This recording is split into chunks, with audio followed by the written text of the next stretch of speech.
మీ business ఏదైనా మీ ఊర్లో promotion చేయాలంటే అది సుమన్ టీవీతోనే సాధ్యం. ఇప్పుడే సంప్రదించండి. రాజకీయాల్లో ఆయనది ఒక విలక్షణమైన శైలి.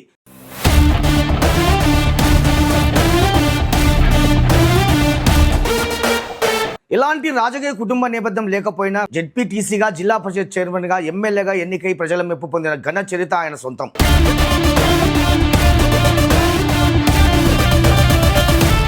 ఆయన మరెవరో కాదు, వైకాపాలో ప్రముఖ నేత లబ్బి వెంకటస్వామి.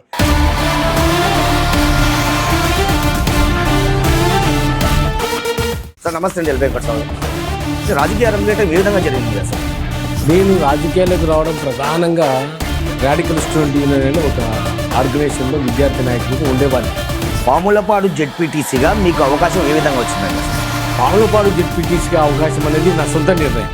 రాజకీయ ఇప్పుడు జిల్లా పరిషత్ చైర్మన్ కావడం అంటే అంత ఆషామాషి విషయం అయితే కాదండి. మరి మీకు ఏ విధంగా అవకాశం వచ్చింది? ఇదంతా నాకు కేవలం జగన్ నుంచి వచ్చిన ఒక ఫోన్ కాల్తోనే మీకు ఈ పదవి వచ్చిందంటే మీరేమంటారండి? జగన్ సార్తో ఫోన్ కాల్ రావడం కాకుండా రాజశేఖర్ గారికి నా మీద ఉన్నటువంటి అమితమైన అభిమానం. లబ్బి చైర్మన్ పదవి రావడంలో జగన్ గారి పాత్ర కూడా ఉందంటారు. ఖచ్చితంగా. ఓకే, లబ్బి వెంకటస్వామి గారు, మీరు జిల్లా పరిషత్ చైర్మన్గా మీరు చేపట్టిన అభివృద్ధి కార్యక్రమాలు ఏంటండి అసలు?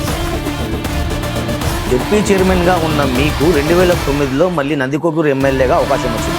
అంటే కాంగ్రెస్ పార్టీలో సమర్థమైన నాయకులు లేరంటారా? వేరే వాళ్ళు కాంగ్రెస్ పార్టీలో సమర్థమైన నాయకులు లేరని నేను ఎప్పుడు అనలేదు.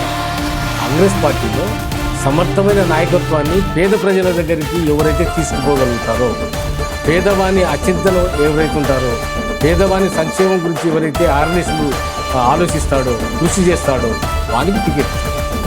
ఆ భాగంలోనే రాజశేఖర్ గారు నన్ను గుర్తించి నాకు ఎమ్మెల్యేగా 2009లో ప్రమోట్ చేయడం జరిగింది.